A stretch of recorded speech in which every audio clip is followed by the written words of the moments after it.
Prezidentimiz tomonidan yaratib berilgan shart-sharoitlar shaxmatda o'z aksini ko'rsatyapti. Misol oladigan bo'lsak, Hindistonda 2022-yil Butunjahon shaxmat olimpiadasida 46-olimpiadada O'zbekiston eng yosh jamoa bo'lib turib birinchi o'rinda olishi, undan keyin 24-yil Budapeshtda 45-jahon shaxmat olimpiadasida 3-o'rinda olishi va xudo xolasa 26-yil mana bu yil Samarqandda o'tkazilishi. Xudo xolasa u yerda ham Olimpiya kubogini olib qolamiz degan niyatdamiz. Samarqand zaminining shaxmatchilari, yoshlari jahon arenasida erishayotgan yutuqlarni olishimiz mumkin. O'sha Olimpiya chempionlari Jahongir Vohidov, Samarqand shaharlik. Xuddi shundayin o'sha Olimpiya terma jamoasida o'ynayotgan terma jamoa a'zolaridan Nodirbegam, Narpaylik, Javohiram, Qo'shrabotlik, xuddi shunday qizlar terma jamoasida Hamdam Afruza, jahon chempioni, qizlar o'rtasida grossmeysterlik unvonini yo'qlagani, Malik va Marjona, ular ham Samarqand viloyatidan ekanligi, bu degani 22-yil qanday natijaga erishgan bo'lsak, 24-yil ham xuddi shu natijani deyarli takrorladik biz. 26-yil xuddi 22-yildagidek kubokni xudo xolasa olib qolamiz degan harakatlar bo'lyapti. Har bitta yutuqni tagida qandaydir qo'llab-quvvatlash, moddiy rag'batlantirish, motivatsiya, o'sha hammasi turadi. Davlatimiz rahbari shaxmatni rivojlantirish chiqargan qarorlarida buni hammasini ko'rsatib o'tgan. Har qanday shaxmatchining yutug'ini eng yuqori darajada rag'batlantirish, uy berilishi, mashin berilishi, juda katta mablag' berilishi boshqa davlatlarning havasini keltiryapti. Yutuqlarimiz ko'rib sanab o'tganimizda jahon va Osiyo chempionlarimiz bor, olimpiya chempionlarimiz bor. O'zbekistonda viloyatlardan olib qaraydigan bo'lsangiz, eng ko'p grossmeyster ham o'zimizda Samarqandda. Menimcha bu natija hali hech kimda yo'q. Xudo xolasa buni kengaytirsa kengaytiramiz, lekin orqaga ketmaymiz. O'zbekistonda mavqeyimiz menimcha hech qachon pastga tushib ketmagan. Bundan keyin oldin ketsa ketamiz, orqaga ketmaymiz degan niyatdamiz. Federatsiya bir necha yil oldin ochilgan bo'lishiga qaramasdan aniq o'zimizning binomiz yo'q edi. O'shaning uchun xonamiz bitta kichkina xona edi aslida olib qaraganda. Bu ham Yoshlar agentligining tashabbusi bilan bitta xona berilgandi. O'sha yerda biz o'sha tadbirlar o'tkazishga Yoshlar agentligining majlis zalidan foydalanardik. Shu kungacha bo'lgan sharoitlarni hammasini ko'rib chiqib, sababchi bo'ldi-da, biz ommaviy tadbir o'tkazishga joylar yo'q edi. Jihoz masalasi qiyin masala edi. Hozirgi kunda kerakli jihoz, kerakli narsalar hammasi bor. Ota-onalar ham juda xursand, bizlar ham juda xursandmiz. Shahar markazida joylashgan. Shahar markazida beri oldin bilsangiz voyenniy gospital edi. Voyenniy gospitalda shahar tashqarisiga ko'chirishib, bu yerda yoshlar kreativ shaharchasiga aylantirdi. Juda bir hammaga ma'qul keladigan, bir yaxshi, hammani xursand qiladigan joyga aylandi. Va aynan o'sha joyning ichida bizga shaxmat federatsiyasiga 325 kvadrat metrdagi joy berildi. Biz bundan juda xursand bo'ldik.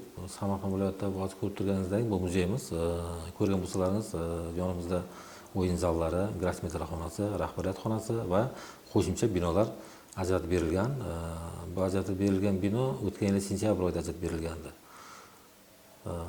Sentyabr oyida berilgan binoni mana shunday holatga keltirish uchun hozirgi kunda o'sha yerga 800 million sarflangan. Biz rahmatimiz viloyat hokimimiz, biz federatsiyamiz raisi, o'sha qanday moddiy qo'llab-quvvatlash kerak bo'lsa, hammasini yordam berib kelyaptilar.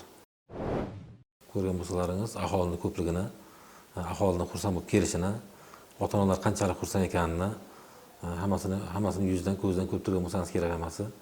Chunki hozir o'tayotgan musobaqamizdan ham hammasi xursand. Shu 7 yoshdan 17 yoshgacha maktab o'quvchilari o'rtasida Samarqand viloyat chempionati bo'lib o'tmoqda. Tuman va shahar bosqichlarida o'rin olgan o'quvchilar ushbu Samarqand viloyat bosqichida qatnashmoqda. Bu yerda g'olib bo'lganlar respublika bosqichida ishtirok etadi. Aytan Andijonda natijamiz yaxshi bo'ladi. Bu bog'ning ichida berilgan sharoitga biz ham labbayli javob berdik degan ochib qo'ydik eshik har kuni. Xohlovchi, bog'ga aylanib kelgan xohlovchi kirib, dam olib, bir ikki marta shaxmat o'ynab ketishi ham mumkin. O'zim ham para shaxmatchiman. Para shaxmat milliy terma jamoasida o'ynab yuraman, qatnashaman doim. O'tgan yil Qozog'istonda milliy terma jamoasida ikkinchi Butunjahon shaxmat para shaxmat olimpiadasida qatnashdik. Qozog'istonda bo'lib o'tgandi. Bu yil ham xudo xolasa niyatlarimiz bor. O'zbekiston milliy terma jamoasida qatnashib, vatanimizni himoya qilish aynan Samarqandda bo'lyapti. Bunday tarixiy voqea har doim ham bo'lmaydi va hammaning orzusi o'zining vatanida o'ynab, vatan sharafini himoya qilish. Juda jiddiy yondashganmiz. Kuni kecha biz xalqaro IPSA tashkiloti harakat tayanch bo'yicha nogiron bo'lganlar o'rtasida Qirg'izistonda Bishkekda Osiyo birinchiligi o'tkazildi. Qatnashdik, kattalar o'rtasida 3-o'rinni oldik.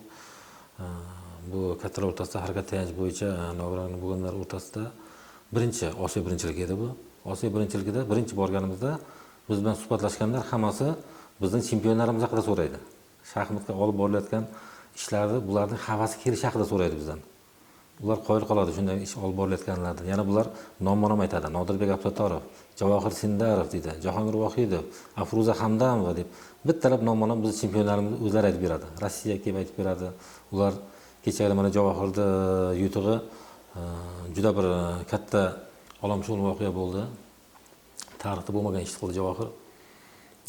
Nomzodlar turnirida 8 ta nomzod orasida 2 davra o'yin bo'ladigan bo'lsa, 2 davra o'yinda tarixda hali oxirida eng yuqori natija ko'rsatgan Nepomnishi 9,5 ochko to'plab turib natija ko'rsatgan bo'lsa, lekin Nepomnishi ham natijasi bunchalik 6 ta, 14 tadan 6 ta g'alaba bo'lmagan. Lekin Javohir Sindarov 14 ta o'yindan 10 ochko to'plab turib eng oxirgi rekordni yangiladi. Yangi rekord qo'ydi va nomzodlar turnirida g'olib chiqib, xudo xolasa yil oxirida hozirgi kundagi amaldagi jahon chempioni Gukesh Damoranju hindistonlik yigit bilan match o'ynaydi ular. O'sha turnirda xudo xolasa javob olib keladi degan niyatdamiz.